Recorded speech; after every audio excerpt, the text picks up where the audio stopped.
Okay, and we're back again, continuing where we left off in what is going to be basically the part one, the part one of two. Today's the part two of two of our catching up of news since the new move and everything. Does this work over here too? It does. All of this is new. I love that. Okay, we're gonna go right into it, top to bottom, larger stuff, smaller stuff. Sorry, chat picks, but you're gonna have to wait again.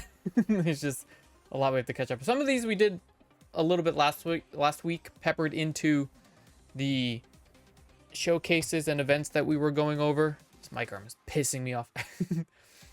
But let's get this going.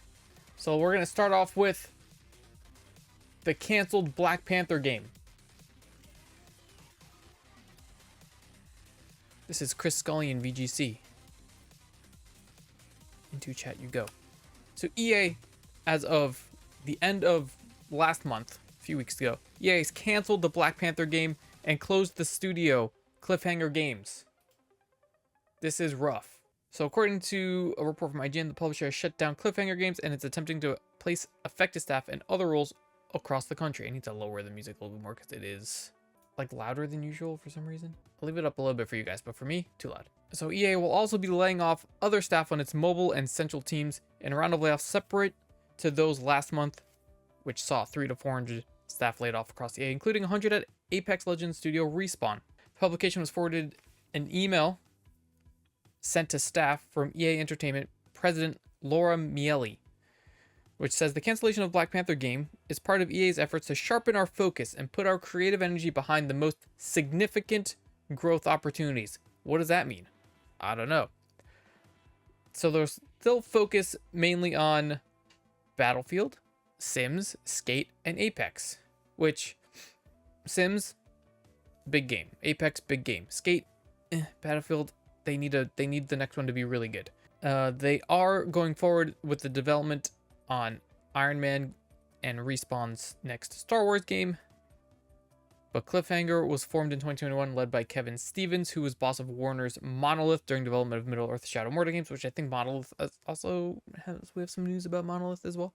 In addition to leaders from those games, Cliffhanger's team also included veterans of franchises, including Halo, God of War, Call of Duty. That's according to EA. But the Black Panther game is fully canceled, and there were some details about it that came out. Says Jordan Midler with the follow-up from VGC. So some concept art, some story beats. They posted several pieces of concept art for the game and some story details. This game would have seen players taking on the role of Azari, T'Challa's son. So Azari, who is reportedly one of several playable characters in the game, fights T'Challa in ritual combat to begin the story, but would have been interrupted by the Skrull invading Wakanda and kidnapping T'Challa. That story sounds pretty sick, actually. So there's just a few story beats that were released. This is what it would have looked like. Let me go to the real cam here, to show you guys what it would have looked like. I don't know if there was anything else since then that was released, but it's pretty lame because this would have been a fun game to play. But unfortunately, they dorped the ball on this one, EA. Next, we're going to talk about Multiverses, Chris Scullion VGC. So it's officially shut down. We had a few stories saying that it was going to be shut down, but now it's officially shut down for any online services. Yes, it was announced in January the game's 5th season would be the last. So today being May 30th, the game is going to go offline and it's going to be delisted from the PlayStation Store, Microsoft Store, Steam, and Epic Games. So it'll be playable offline, but only if players have logged in at any time since February 4th. And, you know, so if you've already been in the game, you can still play the game offline, but otherwise you're kind of SOL. So real money transactions have been unavailable since the announcement of the game's closure, but players with remaining Gleamium currency and character tokens can continue to spend them on in-game content until the game was fully offline, which now it is, obviously.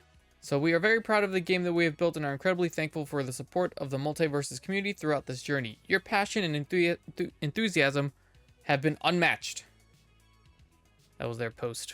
So that's, again, more layoffs, because obviously people get laid off if the game's closing down.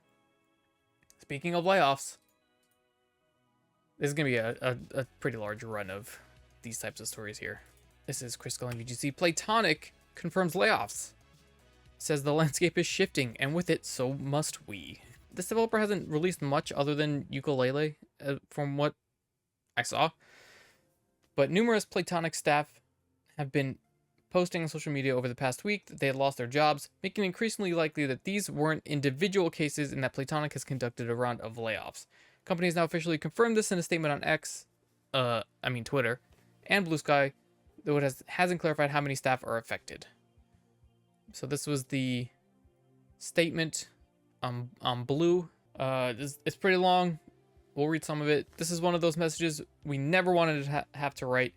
We've all seen in recent years how the games industry has been changing, resulting in studio after studio finding themselves in situations where to continue to exist, they must make painful decisions. Decisions that impact the lives of so many individual talented developers. Like others, we've felt the knock-on effects, and after exploring every possible avenue, we've had to make the incredibly heartbreaking decision to say goodbye to some truly brilliant members of the Playtonic team. They at least worded it better than most of these other companies have. It's all relatively the same reason, but at least their wording is a little bit more genuine. I don't know, as far as it seems. But Playtonic launched a publishing label in 2021 called Playtonic Friends, and later that year, a minority stake in the company was acquired by Tencent, the gaming overlords, basically. While Playtonic Games itself has only developed 2 games to date, Yooka-Laylee and the Yooka-Laylee Impossible Lair, with remasters, it has published 10 indie games under the label, including Demon Turf, Low Gator Game, and Victory Heat Rally. More unfortunate stuff. Moving on from there, People Can Fly cancels another game, or another game gets canceled by People Can Fly. They canceled 2 games. Andy Robinson, VGC. This is all within the last 3 to 4 weeks. By the way, just to reiterate, we're catching up on a lot of stuff. They also canceled one of the Square Enix projects. People Can Fly has canceled 2 unannounced games and signaled there will be layoffs at the studio as a result of publisher disagreements. Project Gemini, an unannounced game which was set to be published by Square Enix along with the separate unannounced VR game referred to as Project Bifrost, have both been canceled. I forgot where I saw this, but I believe the Project Gemini was supposed to be Outriders 2. Let me double check that. I think there's rumors that it was supposed to be Outriders 2. I mean, Outriders was fun for a little bit. People Can Fly reportedly laid off over 30 developers working on the unannounced Square Enix game last January. The suspension of the Gemini project is a consequence of the fact that the publisher has not presented us with a draft of the subsequent content rider to the publishing agreement covering the terms and conditions of further milestones on Project Gemini, and the lack of communication from the publisher as to its willingness to continue or terminate the Gemini project, says CEO Sebastian Wojciechowski. I can't pronounce that to save my life. Project Bifrost was suspended due to the above and the analysis of the group's cash flow, which showed a lack of prospects for securing organizational resources and funds necessary to continue the project or the production and release of this project. As a result, we have to significantly regroup as a studio and scale down our teams, which hurts the most. So they're basically blaming Square Enix for whatever all this legalese means. So a communication breakdown between the developers and the publisher, so they had to cancel 2 games. Again, rumors, allegedly, Gemini was Outriders 2, which, I mean, would have been fun. People would have played that game because Outriders was fine. Like, a lot of people played it, but there just wasn't any more to that game. It's gonna be a long summer, gamers. Kind of an upswing, I guess you could say. Embracer's gonna replace their CEO, which, you know, is cool because he did a lot of damage. Andy Robinson, VGC. So Embracer to replace CEO who oversaw turbulent acquisition spree and mass layoffs. So Lars Wingfors, the executive and co-founder who oversaw Embracer's turbulent acquisition spree and subsequent mass layoffs, is set to step down as CEO and take on a new role.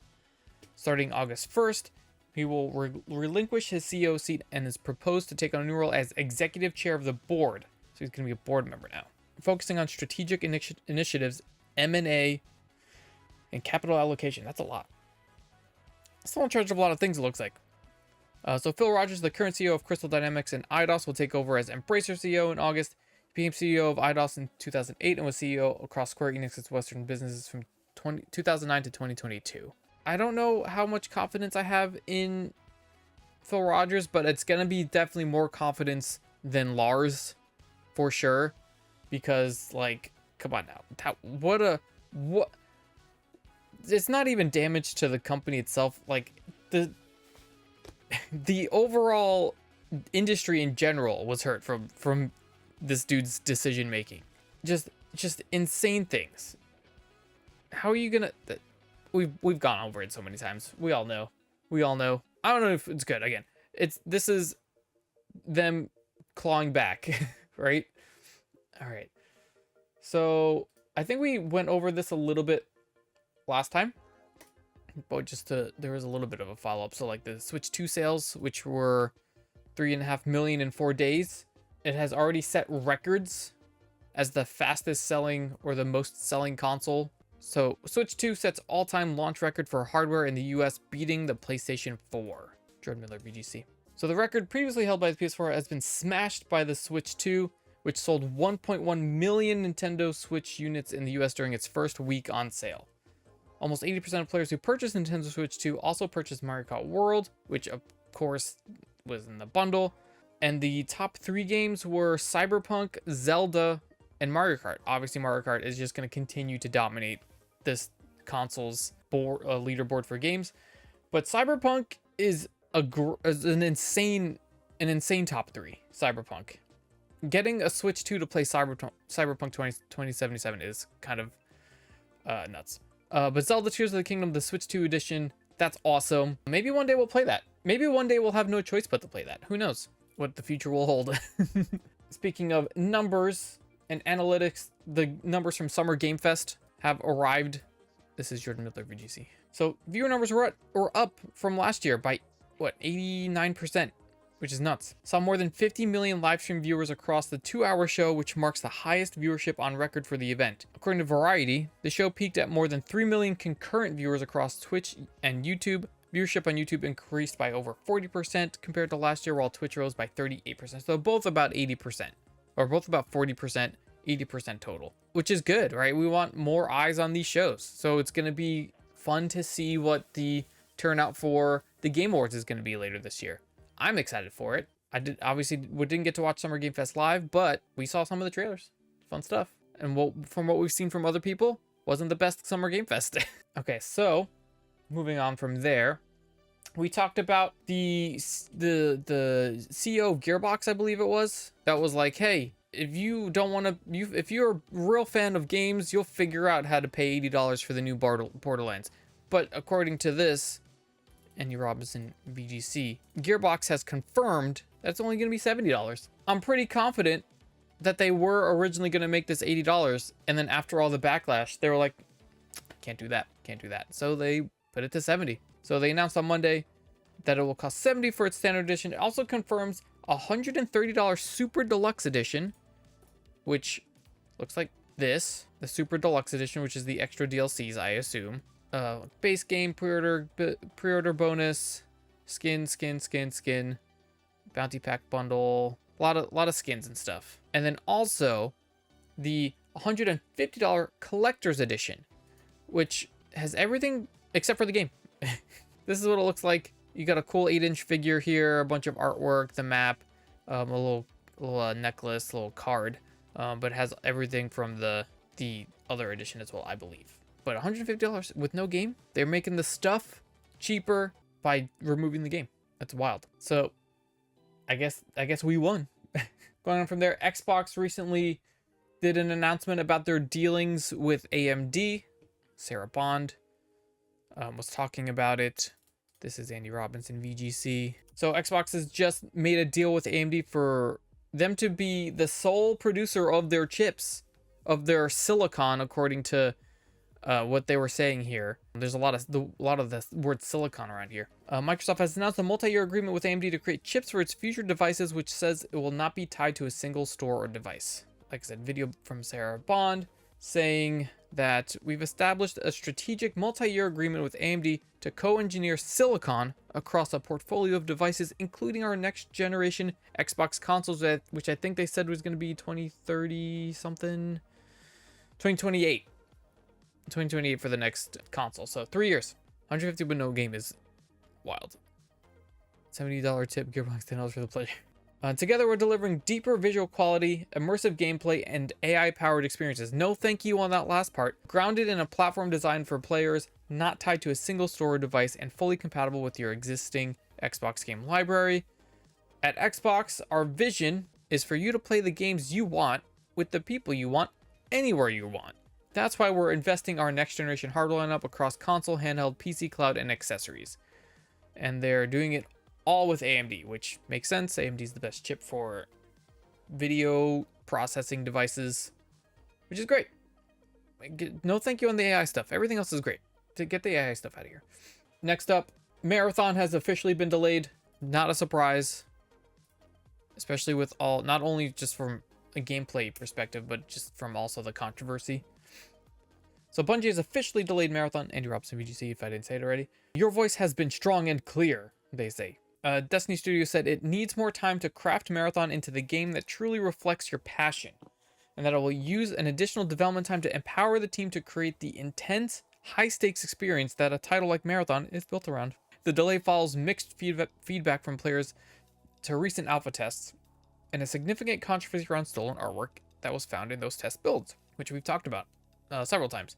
We've taken this to heart, and we know we need more time to craft Marathon into the game that truly reflects your passions. After much discussion within our dev team, we've made the decision to delay the September 23rd release date.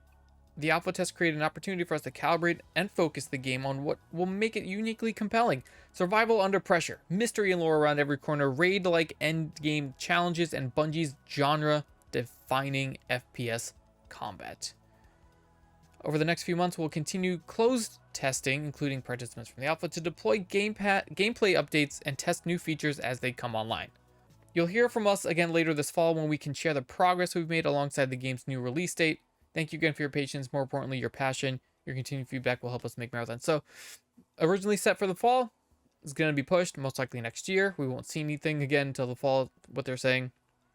So this is very... Sony really needs this one to hit after Concord.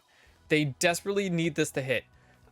If this game doesn't get released, it won't be Nintendo that gets purchased by somebody. Maybe Sony gets purchased by somebody, because that might be a devastating hit for them. Hey, maybe we'll try to get maybe we'll try to get into that alpha. I'm gonna try to get into that alpha, see if that's possible. See if I can get in there.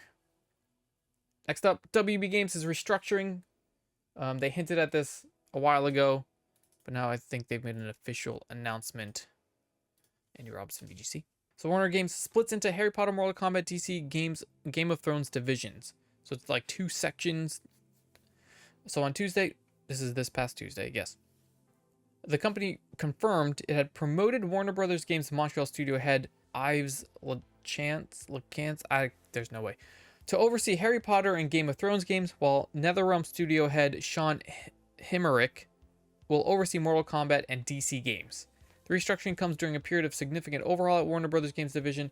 Early this year, Warner Brothers Interactive president David Haddad left the company following a 12-year tenure, which I believe a lot of people blame this dude more so than Zaslav for a lot of the gaming stuff that's going on. Warner then announced, because I think we had a story that's like he was a real yes man. He's just surrounded himself with yes men and stuff like that. Warner then announced last month that it was closing 3 internal game development studios and canceling its Wonder Woman game. So Middle-earth, Shadow of Mordor, and Shadow of War studio Monolith Productions shut down, with its in-development Wonder Woman game axed. Multiverse Studio, Player First Games, and Mobile Focus Studio WB San Diego were also closed. So these are we recently talked about these.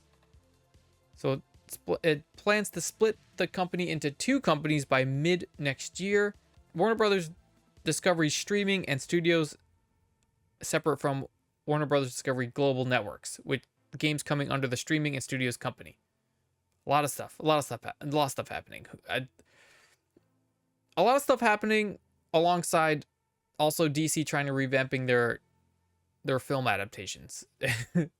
Who knows what's going to happen with this. The next one we're going to skip for now. Let's see how many of these next ones we can get into. Close a bunch of these tabs. So that was basically all the larger stories. I'm going to go quickly through some of these smaller stories here. Very quickly. Cyberpunk 2 is officially in pre-production as of the end of last month.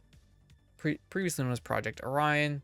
So it was officially set pre-production. So they're starting on the next game. We should probably finish the first one before this comes out. We're gonna see. A producer on XDefiant is leaving the games industry completely after it closed. This is Andy Robinson, VGC. It's gonna be a lot of we're rapid firing these gamers. So Mark Rubin shares where he thinks it went wrong for the Ubisoft shooter. Let me see where it was. Sad day for fans of XDefiant and for all the passionate devs that work so hard on this game. I want to thank everyone who played it and everyone who promoted it, whether you were a big content creator or just a fan. Every voice mattered. I would say something remarkable happened with this game in that although we had very little marketing, we still had the fastest acquisition of players in the first few weeks for an Ubisoft title just from you guys all talking about it and promoting the game. But unfortunately, with little to no marketing, especially after launch, we weren't acquiring new players after the initial launch, which is something I was saying when I was in those like early beta stuff and before like the game came out and like no one knew about it. There was like they were really not, they had no confidence in this thing. They were not promoting it at all. It goes on to say there were some really cool features coming later in season 4 or even 5 that would have completed the game in a way that I felt should have been for launch. I can say everyone's heart was in the right place, but we just didn't have the gas to go the distance for a free-to-play game. The cards were heavily stacked against you, but you managed to produce a really fun tier of a game, and I like to call out every time. So this is people talking about the industry stuff. It's pretty interesting that he's just leaving the games industry for good. Wild. Moving on from there, we've got Epic Games Publishing reveals End of Abyss, a dark sci-fi action adventure. I think I wanted to just check out this trailer because I watched a little bit of it and I wanted to see a little bit more of this trailer here real fast. Minute and a half long. It's stuck. It doesn't want to go full. It doesn't want to go full screen. Come on. There we go. Oh, let me. It's on 720. Where's the gameplay? There we go. It looks pretty spoopy.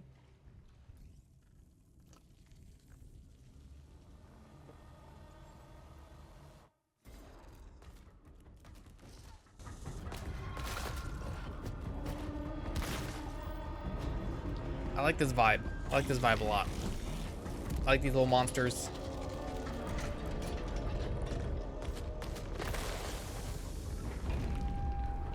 Ew, that door's gross. Of course, there's always a robot. Play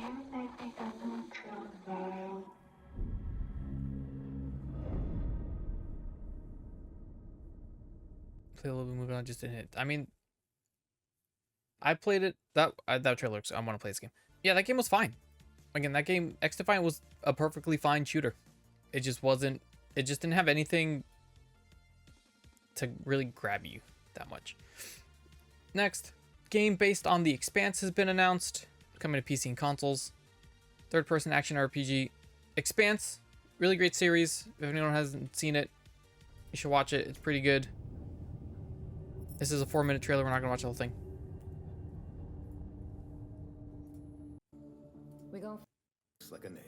We're gonna go to gameplay. I think it's like a galactic civil war type thing. There we go. This is what the game will look like. Looks pretty cool. Hopefully it's good. Glad you're still breathing.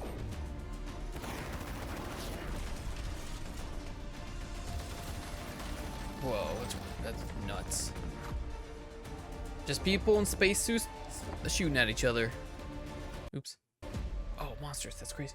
The White Walkers in space. There was more Blood of Dawnwalker gameplay that they showed somewhere. That's that vampire game. I think. Where did they show this? I forgot where they showed this. Was it Game Awards? I forget. I think it was Game Awards where they announced this game. But they showed some gameplay.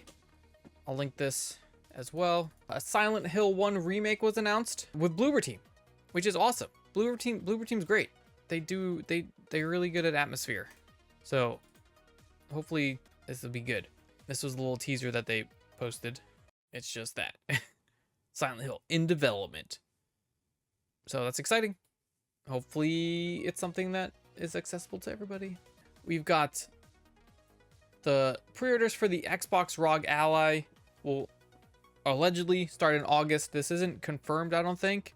It's just from a secondary source that pre-orders will start in August, with the handheld going on sale in the fall, if I remember correctly. October, yeah. So again, so much for Xbox's proprietary or in-house handheld. I think this is just going to be what it is. They're just going to partner with people, which, I mean, it makes sense. There's already people making the handhelds. Might as well just slap your brand on it and call it a day. Priced $8.99 or $5.99 for the X or the regular version. Well, that's also euros, so, you know, give or take. Next up, Firebreak has announced what their plans for the future of the game is. It is free to play. Is it out? I believe it's out. I think it's on Game Pass, right? 2 new jobs, Codename Outbreak and Codename Blackout, will be released in fall and winter, respectively. All playable post-launch content for the game will be free, but they confirmed it will sell cosmetic content for Firebreak, which this game looks pretty fun. I looked into a little bit more after yesterday, or after whenever it is, that the last time we talked about it. I looked at it a little bit more. It looks pretty good. I like the setting of the FBC and the Control universe world. I don't think it's gonna canonically have anything to do with the other games, but the setting's cool. The monsters are cool. The gameplay looks fun, a little bit silly. Maybe we'll jump into this for a little bit. But they did say a couple things on here. Okay. Yeah, so ultimately, Firebreak will live or die on whether or not players are willing to give it a try, a gamble that many other games in the genre have faced in the past and continue to face. Thankfully, the game will be released in both PlayStation Plus and Xbox Game Pass, which I think is Firebreak's best shot at really sticking in a market that's difficult to break into. Crucially, the gunplay is fun, the oldest house is an incredible setting for any video game, and Remedy Entertainment's trademark weirdness can still be felt even if it's not quite as strong. So that's all things I like to hear. Being realistic about what you have and saying that, hey, it's also real good. So maybe, again, we might jump into this to see how it is. Next, it seems that The Witcher 4 is going to struggle on the Xbox Series S because they say that it's going to be a challenge to make it compatible. And of course, Xbox is like, hey, if you want to sell a game for Xbox, it needs to be compatible with both versions of the console. But they're saying, hey, the Series S is preventing games from being made at their full potential, which you saw, like Baldur's Gate had the delayed release. I think it even says it in here. But we'll get to that. So they're saying that the cutscenes or stuff they were showing was tech demo stuff. Speaking on the Xbox Series S, Charles Tremblay, CD Projekt Red's vice president of technology, said, "This is something that's next on our radar. 60 FPS will be extremely challenging on the Series S. And it's currently a mandatory requirement for developers to have it compatible." And Baldur's Gate 3 received delayed release, of course, yeah. So Witcher 4 is going to be tough to get on there. Maybe they'll do another delayed release. I think that's actually the best way to do it. Speaking of things struggling on Xbox,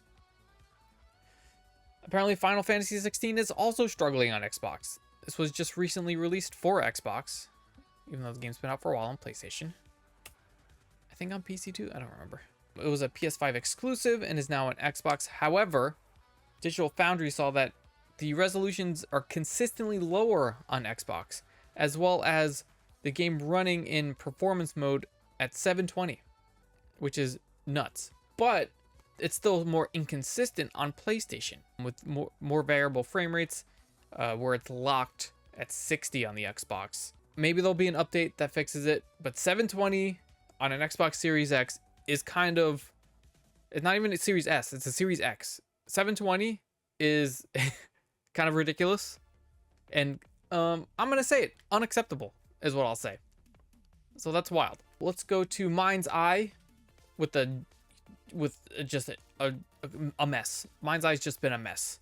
So it launched very buggy. A lot of people, I think we talked a little bit about this last week. A lot of people pointing out and posting their bugs, like, look at this face. What is that? There was AI enemies that were just like fighting themselves, or just like not hitting the character even though they're standing right in front of them, falling through the map. What else was there? There's nothing to do in the world. Everyone's disappointed that you're running around the world and there's literally nothing to do. Not even shops or anything. So it's like a completely empty open world game. It's mostly driving missions when they work, stuff like that. So a lot of people are I think it's still got mostly negative reviews on Steam. So and then there was an update that they just released recently, a patch for the game. The second hotfix is now live as a developer races to fix its disastrous launch. Also, I've heard a bunch of story issues. I did go back and see the VOD of It's Me Larry playing the game and it just ending, which is really funny that how it just ends. The fixes have been made to CPU, GPU, and memory issues as the Edinburgh-based studio continues its attempts to salvage a disastrous launch. I think PlayStation players were also getting some refunds, I believe. Performance issues, bugs, editor camera. It's all platforms. Buggy springs contract correctly and tire spin during driving with motion blur off. It's just a mess. It's just a mess. It's almost as if the game was made by AI or something. Wild stuff. But hey, these clips are really funny. These clips are really good. Two more things. First one, this is from Bandai Namco directly. Elden Ring has released not a new mode, but a new challenge, basically. So some of the bosses are returning as basically more beefy versions of them. So as announced a few weeks ago, stronger and more challenging versions of the following Night Lords will begin to appear from the depths of night as Everdark Sovereigns over the next few weeks. Gaping Jaw, Sentient Pest, and Darkdrift Knight. Other sovereigns will be added to the game at a later date, but it's only limited time and only if you've already you have to have beaten them once for them to spawn the next time. So every week a new Everdark Sovereign will arrive in Limveld. After an Everdark Sovereign appears, anyone who has defeated the original version of that Night Lord will be able to face its Everdark Sovereign form. When this time is up, the Sovereign will disappear from the available expeditions for now. So that's pretty cool. I don't think there's any way at this point the boys are going to be able to do this, but it'd be really cool if we did. Maybe later, who knows? And the last thing is, I think I'm going to try to do this more consistently, and by more consistently I mean like every time we do this. We're gonna new ending segment. Hold on, let me get rid of some of these tabs. New ending segment is gonna be labeled as Developer W's or Dev Dubs. This is Dev Dubs. So this week's Dev Dub goes to the Lies of P developers who are getting bonuses and paid holiday and Switch 2 consoles for hitting sales milestones. That's awesome. I forget which developer we saw that got free PS5 Pros. That was sick too. That would have been another dev dub, but this is this week's dev dub. As reported by South Korean publication The Elect, the game and its recently released DLC Lies of P Overture have now passed 3 million cumulative sales, taking all physical and digital sales on PC and console into account. To celebrate the milestone, publisher Neowitz is rewarding the staff of developer Round 8 Studio as well as Neowitz's own Lies of P development team with a number of bonuses. All staff will receive a launch bonus of $10 million, just $10 million or won, which is $7,300, which is nuts. Earlier than scheduled, as well as 2 weeks of paid vacation on top of the mandatory 15 days. Every member of Round 8 development team will also get a Nintendo Switch 2 console as a reward, which is insane. That's so much stuff. We gotta, why don't we do this all the time? Why don't we do this all the time instead of shutting down studios? Why don't we just do this? This is awesome. I love this. Dev Dub. This is this week's Dev Dub. I love it. This is great. Chris Calling VGC. I don't know if I said that already. And that's it. I think we've fully caught up just in time. It was a lot of stuff. We went quick there, gamers. And we did it in under an hour, which is nuts. And of course, thanks again to everyone, to you guys for hanging out and chat during news or watching later on the YouTubes. Make sure to click the links in the chat. YouTube, Twitter, Discord, TikTok. As we now transition to playing Elden Ring Night Rain with the boys. But that's going to be it for today. You guys are the best. Until next time, goodbye.